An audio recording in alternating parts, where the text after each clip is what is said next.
Hello and welcome to Croppie Coffee, where we explore the unexplained and uncover the truth behind some of the world's most mysterious phenomena, crop circles.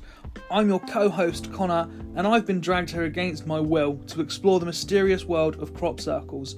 Today, and as always, we're joined by my co-host Simon, and we have Rick, who will be helping us with keeping our coffee hot and our energy high throughout the discussion. Together, we'll be discussing our thoughts with a new guest each week, sharing our insights and theories. Whether you're a skeptic or a believer, get ready to have your mind expanded as we delve into the mysterious world of crop circles. Let's get started. Our special guest with us today, energy healing practitioner Paul Stillwell.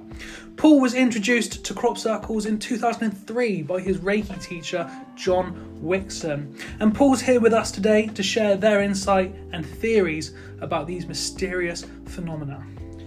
We'll be diving deep into the history, the evidence, and all the theories behind these crop circles. We'll be discussing what it all means. So sit back, relax, get ready to have your mind blown and enjoy. This is going to be a fascinating conversation, and we're honoured to have Paul here as our guest today. Thank you. Hi guys, nice to meet you. So let's kick it off nice and slow, just sort of getting to know Paul a little bit. So Paul, tell us about your background and sort of how you became, I touched on it in the intro just there, but more in depth of how you became interested in crop circles. Yeah, it all began in early 2000, late 1990s. I started to discover sort of the alternative things that were booming in those times, alternative lifestyles and that. And I decided to learn Reiki healing, and from a guy I met called John Wixon, lovely guy, very knowledgeable about energies and all those sort of things. And he sort of blew my mind with some of the things he was showing me and teaching me. And he introduced me to crop circles. He said, "Have you heard of crop circles?" I said, "No, what's that?" Yeah. And it had already been going. It had already been popular for about 20 years by that time, or good 15 years. And so I said, "No." I said, "Well," he told me about them. I said, "When can we go and see one?" So he took me to my first crop circle, I think in 2003, and then through various groups that we associated with, I met other people, and I went to crop circles with them as well. And that's how it all began. And because I was in tune with the Reiki and the energy side of things, my main focus of these crop circles, to a certain degree, I wasn't really bothered about the beautiful geometry in them. I was just bothered about, wow, how does this feel? How does this one feel? And that was what blew me away. It was only many years later I started to actually realise, crikey, there's some amazing artwork here. yeah, absolutely. I think that's a big part of it, is the artwork side of it, because obviously we was chatting to Steve Tyler earlier today, and we went through about how crop circles allegedly started as just these simple patterns and have evolved into these amazing pieces of artwork. And I think regardless of whether people believe they're man-made or whether they are these sort of natural occurrences, it can't be denied that it is fantastic artwork. Stunning. It is amazing. Stunning. Paul, what do you believe? I'll get straight to it. Good man. What do you believe? How are these things made? What's your thoughts? I've been on a fabulous journey over the last 20 years. Originally, I thought they were definitely 100% all by higher beings, higher consciousness or anything like that. There's no way a human can make that overnight. And then somebody introduced me to some interviews online by certain crop circle makers, and they explained in very convincing detail how they made them. But then they also explained about strange phenomena that happened to them whilst they were making them. Okay. And at first I sort of fell into denial. I thought, no, don't tell me they're made by humans, please. It's going to destroy the last 20 years I've been studying. But then I thought, no, hang on, there's another angle here that's really important. This is about the power of humans as well as the power of other consciousness. 100%. And I heard about these paranormal experiences that I think you're interviewing a crop circle maker, aren't you, at some point? At some point, we have got. Yes. If you've got any lined up, but I'm sure they'll tell you about the paranormal experiences they had whilst making them. Yeah. So I thought, hang on, this is where this is going for me personally. I feel it's a collaboration between humans and a higher consciousness. Right. Yeah. It's as if for me the humans are, whether subconsciously or consciously, being guided by maybe their own spirit, their own soul, or another higher soul that's guiding them to create these things, which the geometry in itself creates a certain energy, and it also creates a fascination from humanity as a whole, which adds energy to it. And if these phenomena are what we think they are, with these balls of light and these other strange apparitions that these guys have seen, perhaps there's another higher consciousness that's adding another energy to these crop circles.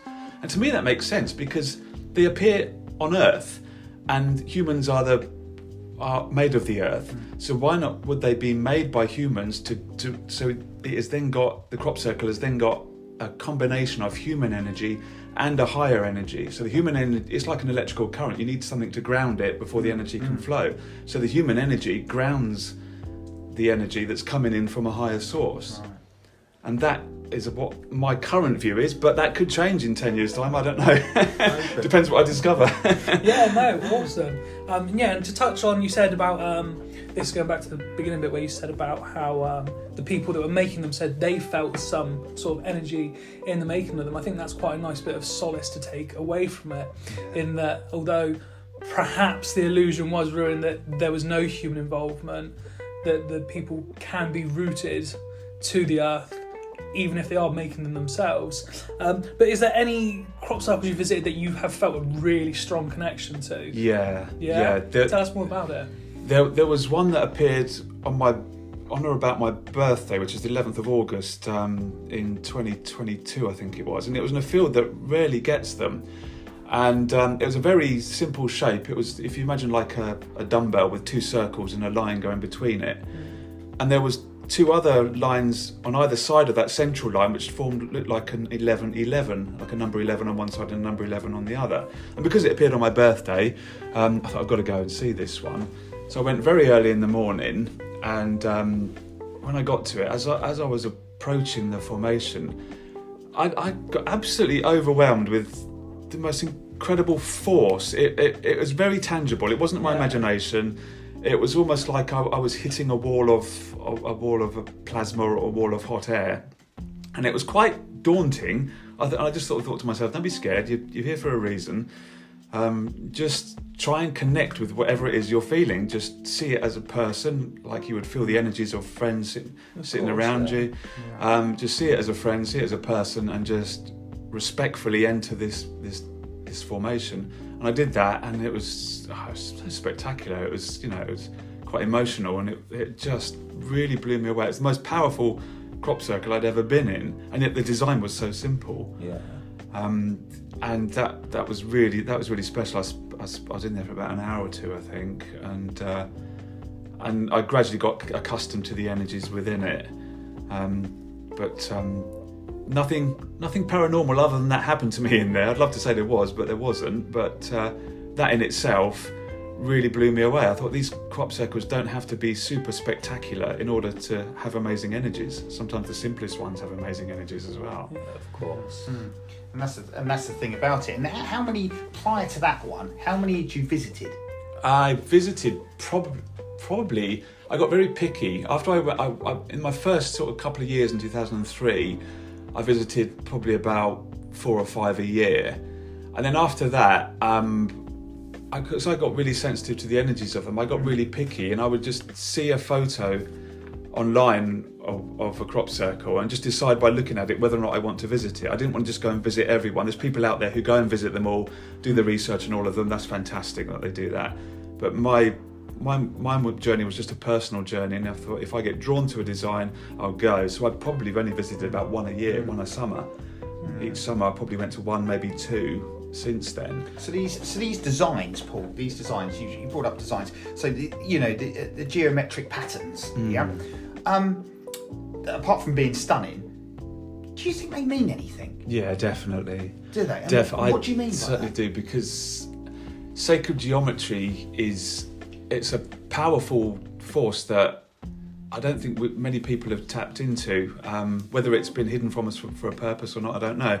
But sacred geometry is in everything. It's in the pyramids, the dimensions of pyramids, which people have reported amazing energies inside, and it's in all of nature. If you go and look at plants and things under microscopes, you see sacred geometry. You see sacred geometry in snowflakes and everywhere. But I think that by gazing at sacred geometry, it kind of goes into your subconscious and unlocks something inside you. Yeah.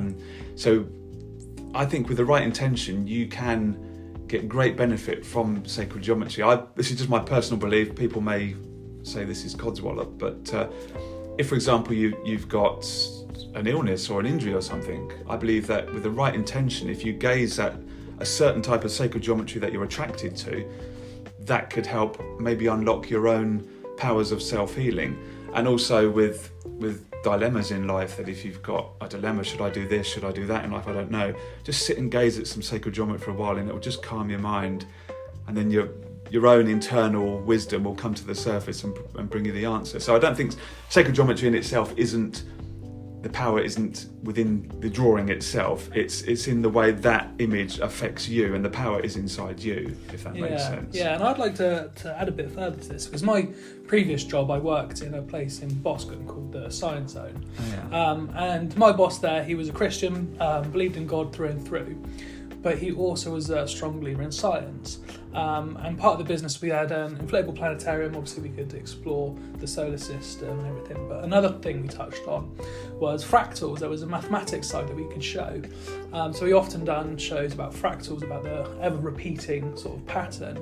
And it's a bit weird, but sometimes if I ever got bored over a slow day at work, I'd go into the planetarium, stick a fractals on, and just lie down and just watch these patterns. And it's amazing how things such as like the pine trees or fern trees or whatever, those are constantly repeating.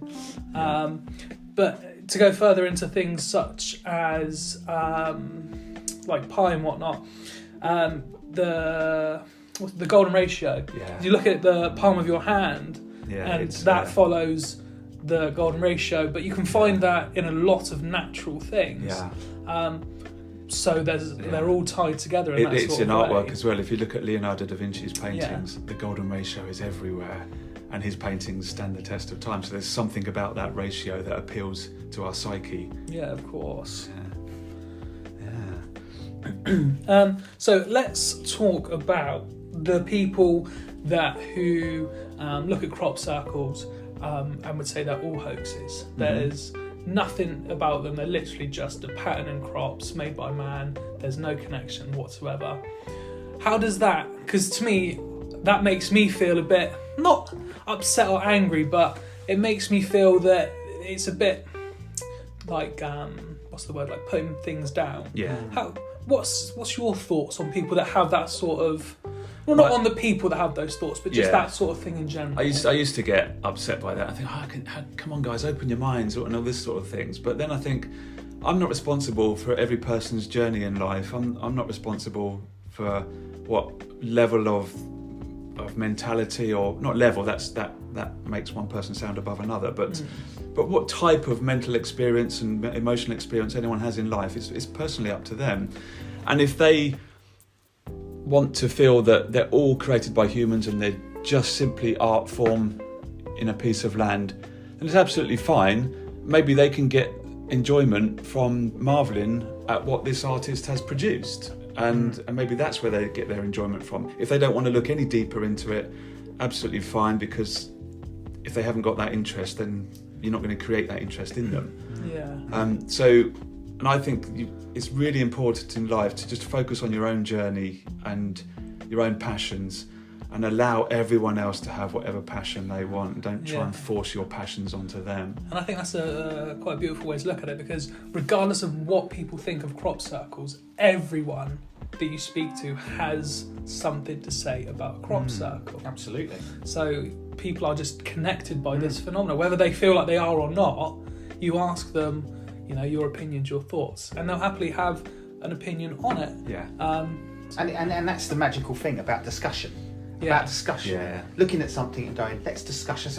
Let's have a debate about it. Let's talk about this amazing thing. I'm on the fence, and hopefully this journey, and this is what this podcast is about, is to make me strong believe in how these things are created and the meanings behind them. Like I say, these things are totally amazing. Like I said in the previous podcast that we chatted about today, myself and Richard, we went to this crop circle, first one that I've been to. Rich felt strange feelings. He felt that there was some sort of force, or there had been a force there. What did I feel? I felt nothing, except for, like I said on the previous podcast, I was worried about if there's snakes or spiders in there. That was I was feeling a bit apprehensive about going through the corn. But then we got there, and and apart from looking at it, we had the drone. We looked from above, and I thought, this is amazing. I'm standing in the middle of this artwork. Yeah. No matter what or who has created this, this is amazing. Yeah. But I would like to have had the feeling that Richard, and he was really drawn to it. Right. And I thought to myself, well, maybe I need to open my mind a bit more. But actually, from a scientific point of view, from me saying, well, actually, this could be made by, I don't know, a tractor. This could be made by, rather than opening my mind up and saying, actually, there are other forces in the world that could have made this, And if I had that open mind at that point, would I have felt what Richard was feeling? And this is the thing. This is why we're on this journey. I want to get answers for this. It's possible. It's if you. Whether you can prove that there's a higher being or something that creates it or not, is kind of irrelevant to what you're seeking to experience. Because if you just indulge yourself in the story that there's a higher being that has created this, what that story does is it opens your mind and it opens your heart. Yeah. And you can play with that. You can say, I don't know, Gandalf or Merlin created this. I don't care. But that thought opens my mind and opens my heart. And it's when those energy centres in your body are opened, then you're more sensitive to the energies of your environment. Yes, of course. And then those energies will affect you. Yeah. It's when you're very fixed in your mind that this is a certain thing. It's almost like you shut the doors, and other energies that are outside you can't affect you. Absolutely. And I suppose it's about unlocking those. It's unlocking those. It's like looking at. It's like people say they've seen ghosts. Yeah. Again, I neither believe or disbelieve that ghosts are there. I haven't personally seen a ghost that I'm aware of. I tend to say, well, I haven't seen it, so maybe it isn't there, or maybe it is there. And I suppose if you do see a ghost, then you go, actually, there's ghosts all around us. Yeah. So it's about what triggers. Yeah. And it's also about not really trying to experience what someone else has said they've experienced, because this is your journey and it's Absolutely. You. And what affects you in a certain way won't affect someone else the same way. So even though your friend may have said, I felt this tingling, I felt this expansion, whatever, even with a completely open mind and open heart, that crop circle might affect you completely differently. And that's the most important thing, is how is it affecting you? Absolutely. And it could be and you can start your journey with that in by whatever excites you. Follow what excites you. So if at that particular moment what excited you was the artwork, go with that, because when you're in a state of excitement or awe or wonder, then your mind and heart are expanding. And scientists have measured this. They've measured the energies coming out of the heart, and they find that when people are very fixed or very rigid in their thinking and that, then there's not a huge amount of energy coming out from their heart centre. But once they're in a state of excitement or wonder, like a child, then their heart centre expands out many feet beyond their body, and they've measured this. And so when it's expanding out many feet from your body, then those energies that are around your body can then start to mingle with your energy, and that's when you start picking it up. So just get into the state of wonder and excitement, and whatever triggers that, whether you're just saying, wow, these artists are amazing, or look at this little flower that's in the middle of this crop circle, how did that get? That's amazing. Anything that gets you feeling excited, then go with that, because that opens up your energies, and then you'll start feeling the energies around you. Yes, good advice. Awesome, perfect. So I'm going to shift the conversation now to the history of crop circles. Excellent. All right. So we've learned a bit about Paul. Let's pick his brains a little bit. Good. Paul, what can you tell us about sort of the early crop circles? It's incredible. I first started studying the history of crop circles only about 2 years ago, and it's another wonderful journey. I mean, most people in modern times think they probably began in the 80s when we first heard about them in the newspapers, and that was in the late 80s. I think was when the researcher when the researcher Colin, that wasn't me, was it? No. When the researcher Colin Andrews coined the phrase crop circles. Yeah. And but before that they appeared, but of course they were given different names by different people. So you have to look into how these people are describing what they're seeing to see if you can think, okay, that's a crop circle they're describing there. And it goes back so far. I mean, there is a record.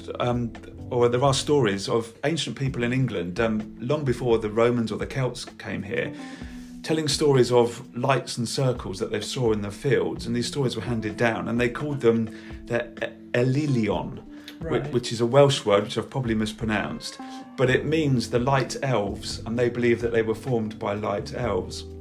And in fact, you can... There are recent discoveries of ancient writings in the Midlands which are written in the Welsh language, which they suggest that the earliest people in Britain were Welsh. But that's whole other subject. Check out Wilson and Blackett. They've done some amazing work on that. So I'm wondering if perhaps the Druids of ancient times have perhaps had knowledge of crop circles, maybe going back thousands of years, that has now been lost since the Druids were wiped out by the Romans. But getting back to something concrete that we can really see and read, the earliest report of a UFO in Britain was in 1290 by the abbot of Byland Abbey in Yorkshire. And he reported that his brethren John came running into the abbey and called everyone outside urgently. And they all ran outside and they saw this large silver disc flying slowly over them in the sky, and they all just ran in panic. But this is written and recorded in 1290. But then, okay, that's just UFOs. But then the first record that we could perhaps apply to crop circles was discovered by a modern historian called Lawrence Gardner. And he mentioned in one of his books that in the 1530s, Henry VIII had a personal historian called John Leland, who was hired to just record everything that happened at that time. And in one of John Lennon's articles or books, he described how they created the maypole folk dances that they had at festivals in the 1500s. And he says, we would go out in the early hours of the morning and learn from the patterns that appeared in the grass overnight. Excellent. And even in modern times, you do get crop circles that appear in grass. Yeah. But the first one that was reported in Wiltshire, where many of them happen today, was in 1633. But that was just a vocal report. It wasn't written down. But the first written one was written in 1678, and it was discovered by a great crop circle researcher called Andy Thomas. And Andy was looking through some records in the British Library, and he found this old publication from 1678 called Strange News Out of Hertfordshire. And it said a farmer reported seeing strange lights and sounds during the night. The next morning when he woke up in the field, there was a circle of flattened crops. And he went into it, but he fled with fear. He said at night time the oats appeared as though they were aflame. And then the next morning the crop appeared so neatly mowed out that no mortal man was able to do this. And but it's interesting that he says the crops appeared as though they were aflame, because in modern times there have been sightings of people say that a column of light will come out of the sky as they saw it in the field as they were driving past, and the next day there was a crop circle there. Yeah. So that could be what this farmer saw. Have they always been? You've mentioned circles. Have they always been circles? As far as these records show, there were circles in ancient times. And have they changed over the years? The big change happened in the late 80s. In early times, it was all circles. Okay. But in the late 1980s, they started to develop from circles into other shapes. Okay. Right. And that's, that's probably a story for someone else, but because that's a whole other morning of conversation, the modern ones. But but there was to add credence to these ancient crop circles. 8 years after this article, there was a professor of Oxford University called Robert Plott, and in 1686 he wrote a book called The Natural History of Staffordshire. And I've seen photographs of the original book, pages of the original book, and there's 10 pages dedicated to crop circles in that book. And he says one of them was found in the grounds between Honsworth Church and the Heath, being 40 yards in diameter, And I was told by another gent, Sir Henry Gough Knight, that there was one in the grounds near Purley Hall of a much larger size, 50 yards in diameter. And he goes on to say that the grass inside the crop circle was a brownier colour, whereas the grass on the outer side was more of a dark green. And he said some of them ran through hedges and through a ditch. So that suggests this isn't just some medieval hoaxer going around. Why would he start drawing a circle and then jump over a hedge and then finish it on the other side? But interestingly, he also says they weren't just circles. This actually is a good answer to your question. He says they weren't just circles. He has seen them as semicircles and quadrant circles, which is just mind blowing. So, and he can't explain why or how they appeared. He does also say that he once saw what appeared to be like long trumpets coming out of the sky, of light or energy, that he feels may have created them. So, yeah, that was all in his book of 1686. So long before the modern crop circle makers were born. So a long time, yeah.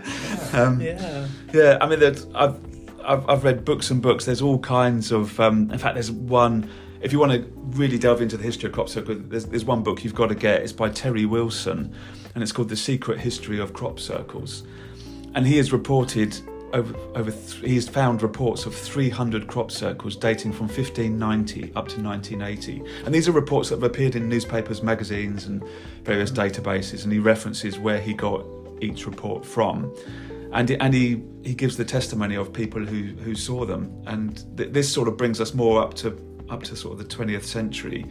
There are reports. He names the people. There's one guy. I hope Terry doesn't mind me quoting his book. I mean, I'm giving it a good plug. But Roger Sear, a gentleman called Roger Sear, said he saw many crop circles in his childhood in 1927. He went into one, and his expensive pocket watch became magnetised and broke as he entered the crop circle. Oh, wow.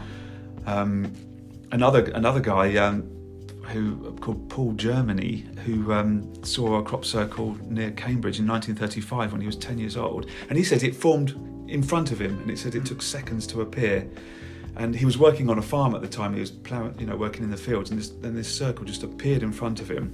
And he said to one of the other adult workers with him, "Oh, what's that?" And the guy replied, "Oh, you don't want to worry about them, son. They appear every year." Oh, wow, that was so it's just shrugged off. Wow, that was going to be. I'm glad you said that, because that was going to be one of my questions. To say, look, after all these crop circles that have appeared, no one's actually observed it. No one said, "Look, there it is." Yeah. You've just answered that from that there. Wow. Yeah, and wow. And he's not the only one. There have been other people who have said that they've seen them in their childhood in the 30s and 40s working on farms where it has just appeared in front of them. And there's one guy in Lincolnshire, Frederick Smith, in 1947. He said he heard a sound like the humming of bees, which rose to a high-pitched buzz. Because then I felt faint, and then I was aware of circles being formed in the oats around me. It took about 3 minutes, and then I passed out. So I suppose that answers that throws questions in my mind. Was it from above or below? Or was it from below? Exactly. This is what's coming around in my head, and I'm thinking, well, hold on. If we're looking at forces here, as above, so below. As above, so below. Okay. Yeah. Wow. And you could also, it also takes me back to my hypothesis that humans are grounding the energy that make crop circles appear. Yeah. So it could be that by him being in that field at the right moment, he was the grounding component that joined two energies together and made the crop circle appear. I mean, the earliest ever recorded crop circle report was in 815 AD in France. The Bishop of Lyon, a guy called Agobard, wrote in his publication De Grandine Tonitrius, I think, about the magical Magonia and the realm of the clouds, whose inhabitants travel through the clouds in ships. And he wrote that corn flattened by magical storms was sold to the fabulous people who arrived in from the sky ship. And he said local people were gathering seeds from the flattened circle of crops and using them as fertility rituals. And that's 815 AD. Wow. He's writing that. Wow. And he's a bishop. Make what you will of that. Yeah. Well, something I take from that is, and it's so minute, but in France, because to me, what I like about crop circles is they are quite quintessentially British. Like Wiltshire, we're lucky to be so close to it, is the hub of crop circles. Right. And I'm not as deep into this as other people, so I don't know. But how often are crop circles found in other cultures and other countries? Many times. Yeah, when you delve into it, there's one of my favourite quotes is in South Africa. There's a modern day Zulu spiritual leader who only passed away in 2020. His name is Vusa Mazula Kreda Mutwa, and he was a great healer, and he taught over 500 traditional healers in the Zulu healing practices, and he was honoured with an award for his indigenous wisdom. So he seems a credible source, and he said, "I have seen many crop circles in my lifetime. What you call crop circles is what the Zulu call isijozi zamatongo, which means the writing of the gods." Now, he wrote a book called I can't pronounce these, but he said is Isilwain the Animal, I think it is, in 1936. And in his book, he wrote that large fields of corn and millet were planted in South Africa. These were sacred to the goddesses and were offered to the vast armies of birds to eat. No human would ever enter these sacred cornfields. Now, over the centuries, people had discovered that the star gods sometimes communicated with human beings through these sacred fields. Time and again, strange circular depressions were seen in the centre of these fields. These circles were an amazing sight to see. The gods never cut the stalks of corn or millet when they formed these depressions. Now, it appears as though a great circular disc-shaped force had descended onto the field. It pressed the corn firmly into the ground without breaking the stalks or damaging the plants. And it appears to spin in a spiral rotational formation. It says, "Words cannot describe such a phenomenon, which I've seen more than 30 times in the course of my life." And he said, whenever the circle appears in their fields, the people rushed out and erect a fence around the circle so nobody could go into it. And they would dance and perform sacred rituals honouring the star gods and Mother Earth. And he finishes by saying, "All the kings and chiefs await the arrival of these circles. The appearance would be a cause for celebrations that lasted several days, and these celebrations were accompanied by prayers to the gods, and who watched over the circles and the people." And although he's talking about ancient times there are, in South Africa, there are caves with petroglyphs and ancient drawings, the Blombos caves, and they've been dated to be 100,000 years old, and some of the drawings show strange beings that are not of human form. Yeah. And even in modern times, Andreas Muller, a researcher, went to South Africa, and he interviewed a receptionist at a hotel in Johannesburg, and she said they often get tourists come in and say, "What are these strange patterns we see in the fields when we're flying into the airport?" So they do appear there. Why they don't get so much attention and media attention as we get over here, I don't know. Also, why they I know in fields, I get it, grass, and there's been some reports in snow, I think. But why haven't they actually been embedded into mountains and stuff like that, into rock? You know, this is where I'm going with this. Is why does it always go with? Because you've got things like henges and stone circles, but nothing, well, to my knowledge, nothing carved as big as a crop circle on the side of the mountain. I've asked that question myself, and I'd just love to see that, wouldn't you? And there is there's a book called Crop Circles Revealed by Judith Moore, which absolutely blew me away, because being a spiritual person, I'm aware that I believe there are higher beings who do communicate with us, and she communicated with a higher being, and this higher being told her that they do appear in mountains and they do appear in the desert, and but those are not all crop circles are for the benefit of humans to gaze in wonder at. Some of them are imprinting energies into the earth, where certain areas of the earth need more balancing with their energies, and so they're imprinted in. And they don't need to be seen by humans, so they never are seen by humans. Not always for our attention, like you say. Exactly, that's the ego of humanity. And we think everything's for us, don't we? And we think we're the most important thing in the in the universe, etc. No, the planet is the most important thing. Absolutely, absolutely. So they do appear, and they actually even said in that book that they appear in the sparkles on the ocean when they say like a sailor may think he has glimpsed something as a moon or the sun sparkles on the ocean. They may feel that they have seen something and said, yeah, that could have been a sacred geometry that has been implanted into the water and it appears in the sparkles. So that was a nice image, I thought.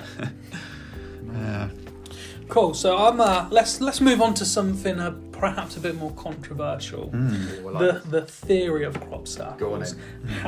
How are they made?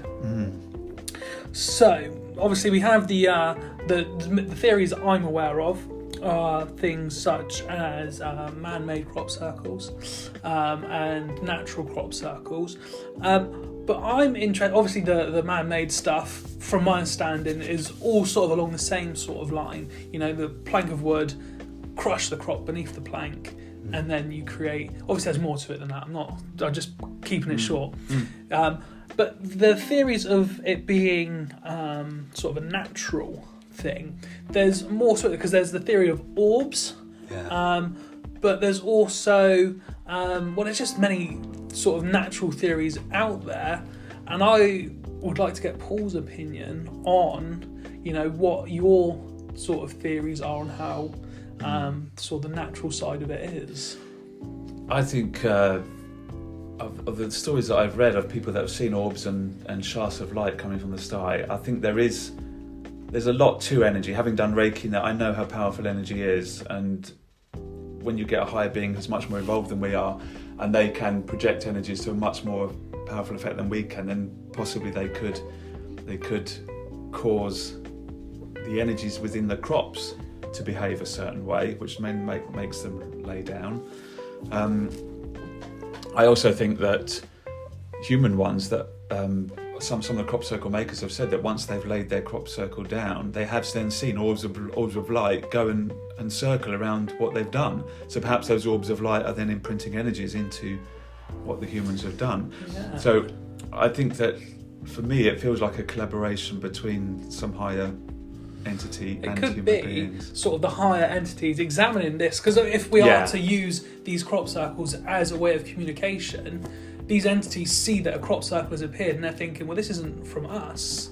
What is this? And they've gone to see what the message is, perhaps. What if the people that make crop circles are, perhaps unknowingly to themselves, creating a message in the design that they've got, and some higher being is recognising that message and is then coming down and putting their message into the crop circle, which is felt energetically by the people who then visit that crop circle. So these crops, so these people these clever people, I'm going to say, these clever people that make these crop circles, maybe they're making a work of art. Maybe it has no meaning other than it's a work of art.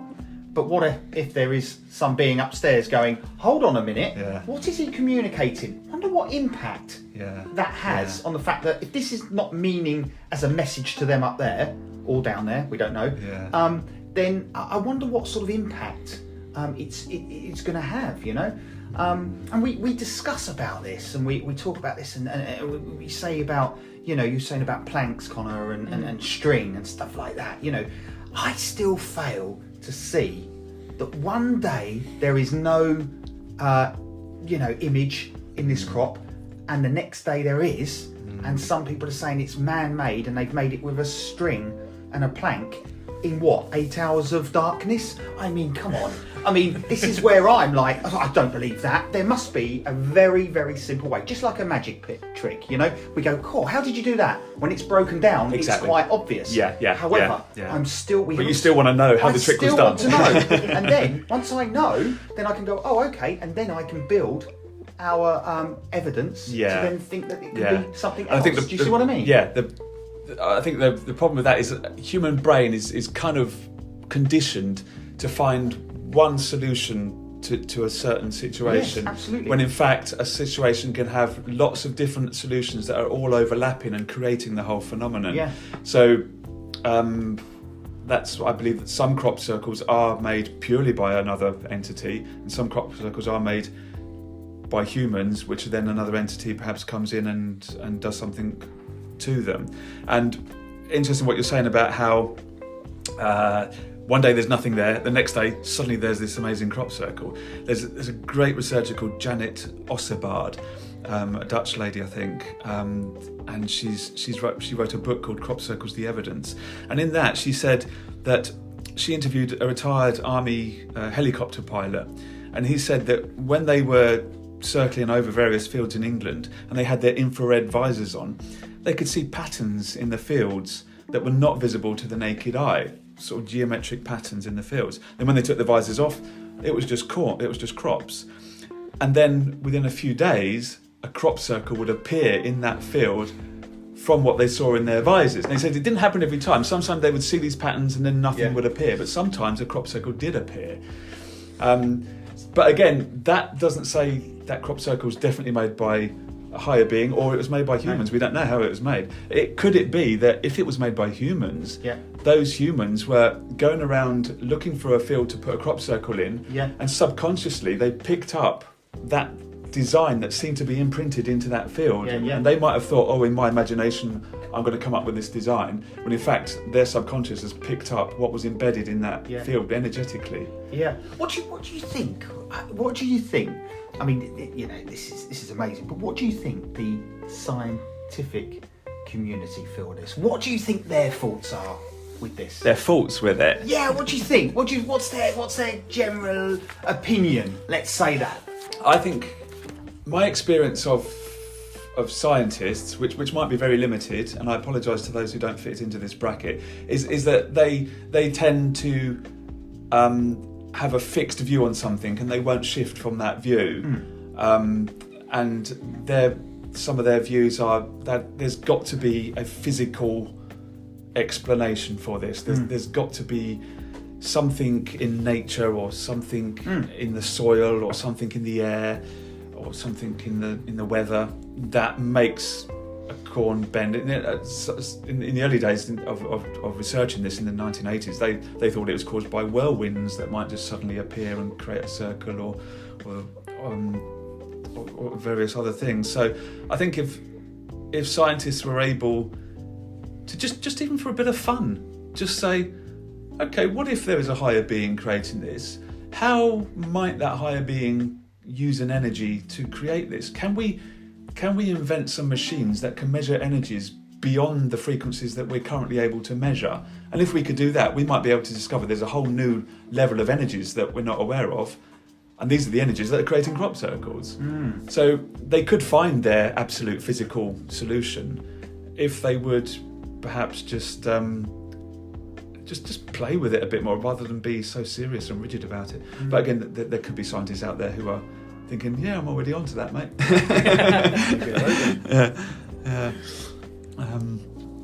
So let's see, what can we go on to?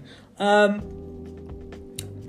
there any cultural or spiritual interpretations or explanations for crop circles and their meanings? Now, I guess we have touched on this a little bit. Of course, you say about the spiritual side of it is you get in there and you feel the energies, and it's a great sort of social element for the people that are there with you to experience these crop circles as a community. But is there anything else sort of spiritually linked to these crop circles? I think that the major spiritual aspect of it is the healings that people claim to have in them, and having felt the energies of crop circles myself, I can totally understand how people would get these effects from it. And you may know of Lucy Pringle, who's an amazing researcher. I've met her a few times, lovely lady.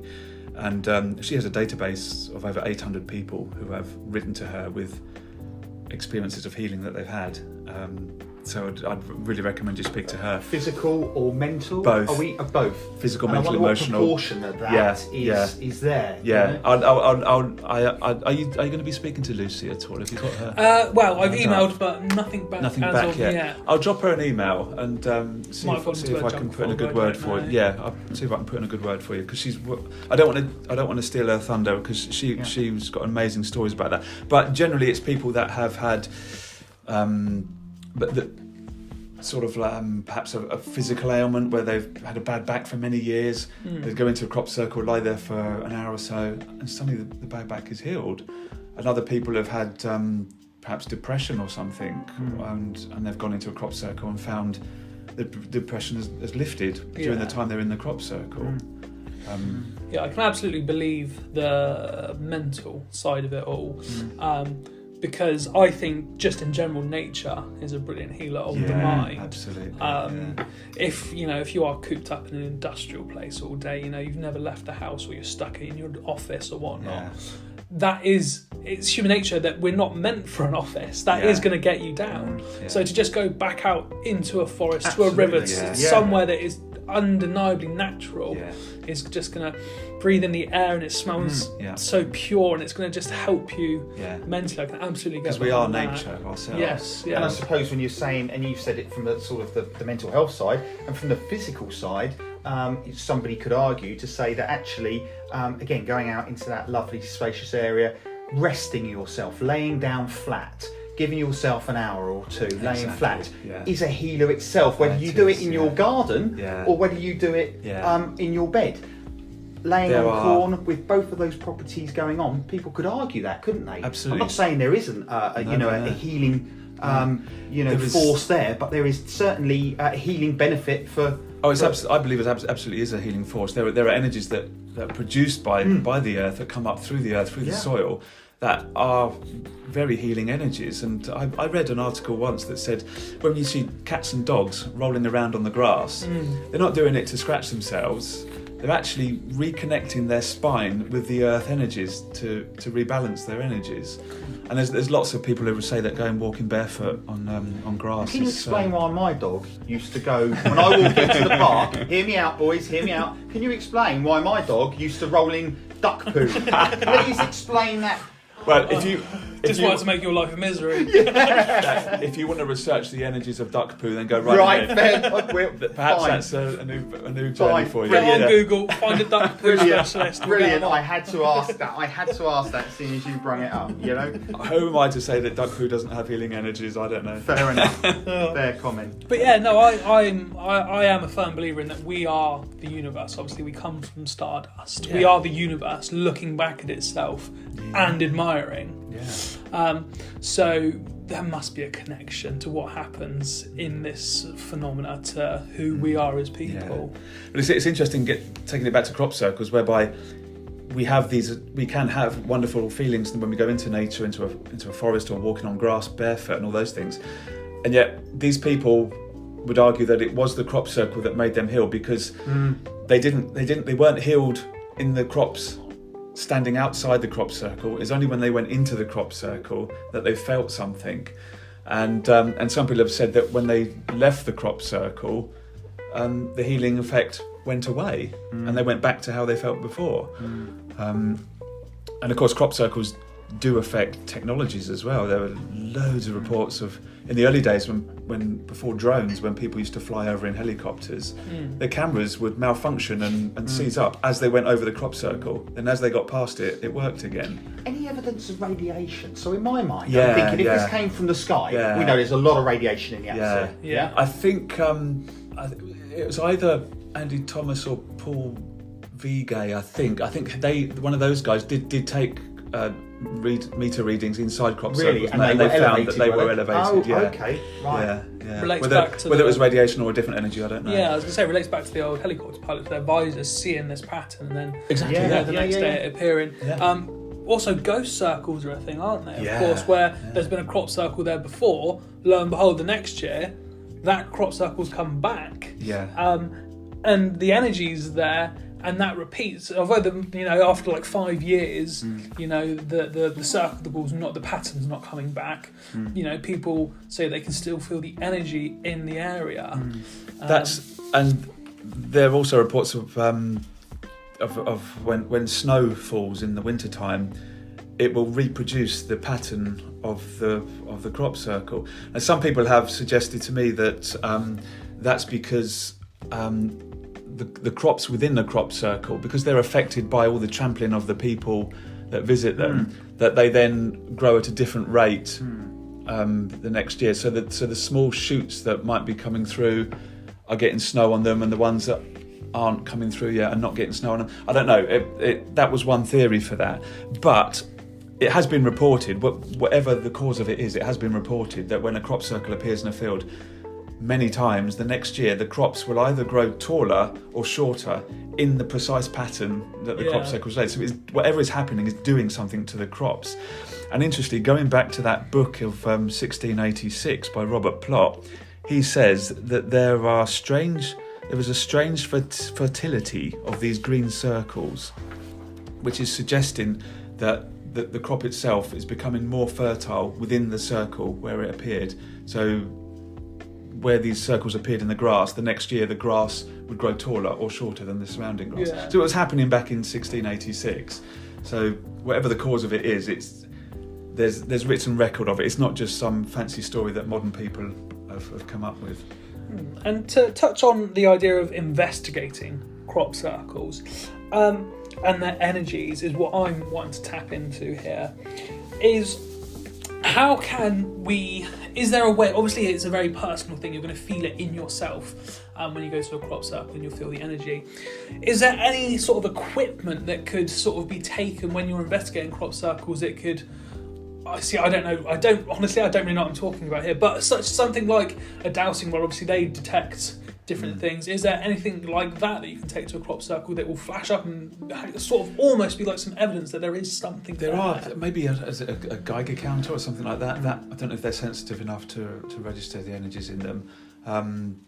If you could go on YouTube and maybe search for Andy Thomas or Paul Vega, there might be some videos on there of them with their technology that they took in, and you can see the meter readings going up and down. Also, Dr. Simeon Hein, I think he registers. Simeon Hein is Hein. He registers energies. He's very much into technology, and he's got a channel on YouTube where he measures energies in them. So if you go on those, you could find out what equipment he's using. That would be great, wouldn't it? That would be great, wouldn't it? To see something like out of the the Ghostbuster movie, not that not that I'm making fun of that. When he goes in with that seismic meter, exactly, I think it is, that. and you walk into it and it's not moving, and then you go into another one and you're thinking there's got to be something here, something like that, Connor.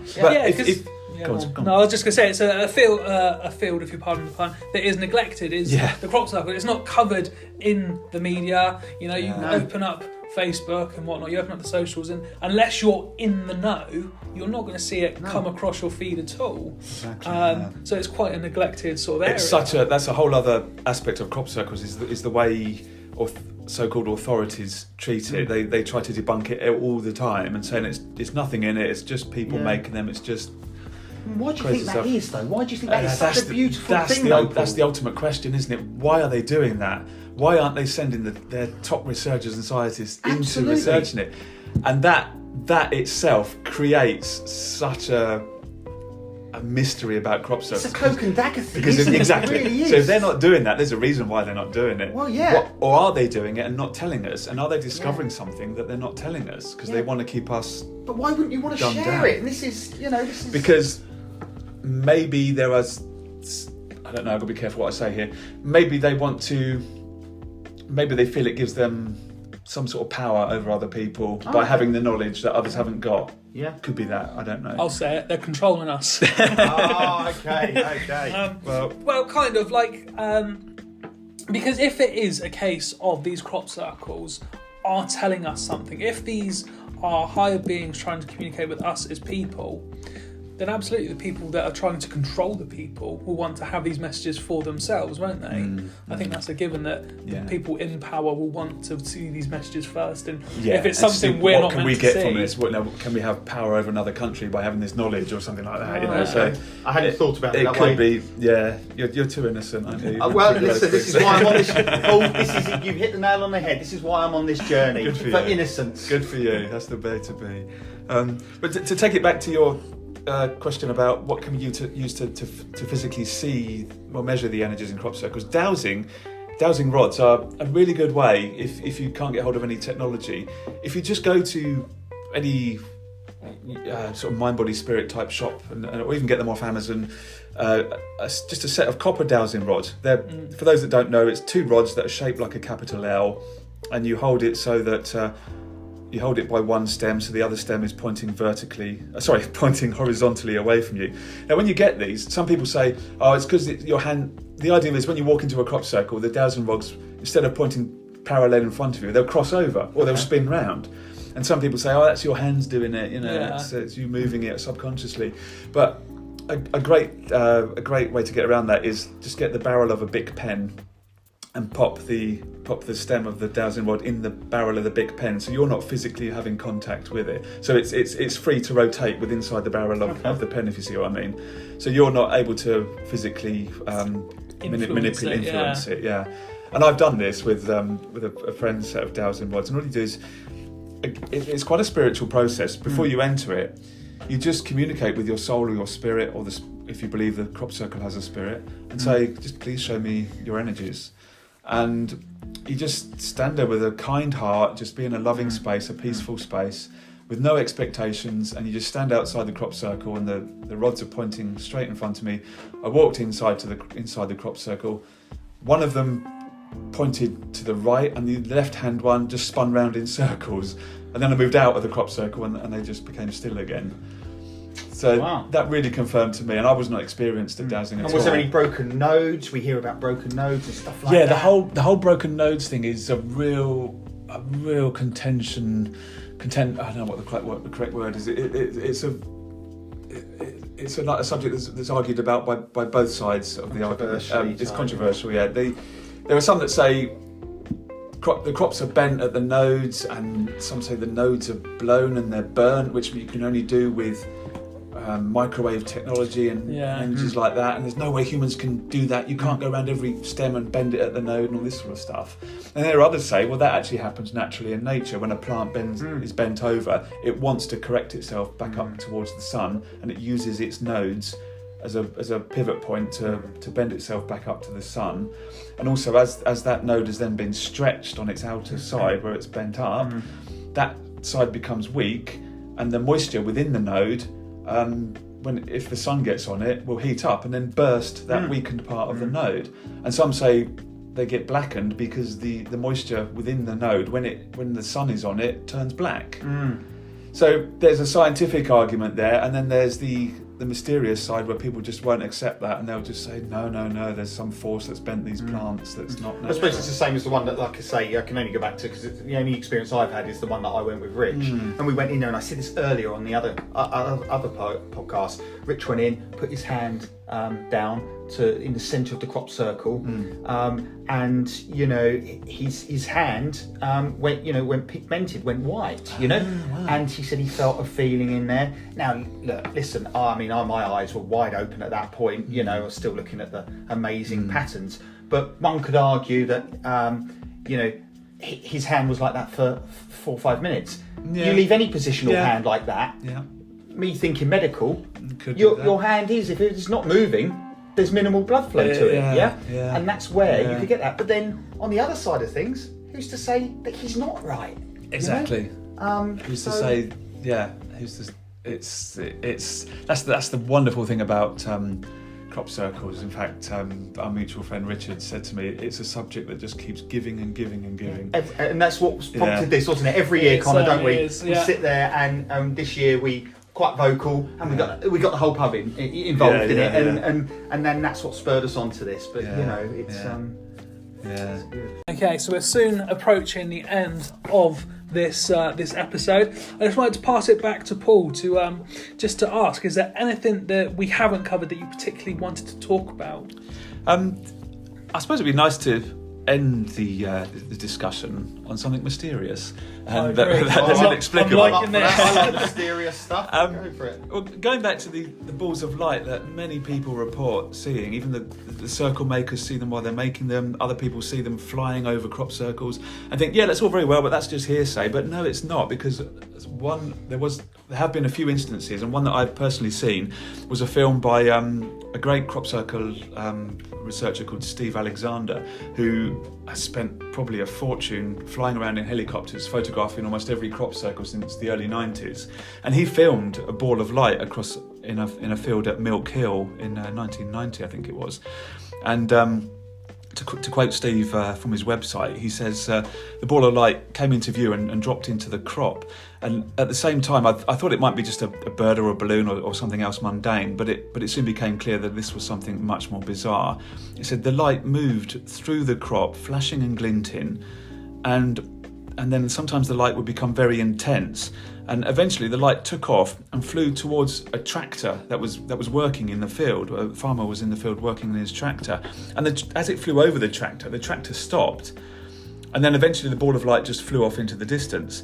And the tractor driver was interviewed about 5 months afterwards, and he said he remembered that day, and he remembered the ball of light which flew over him.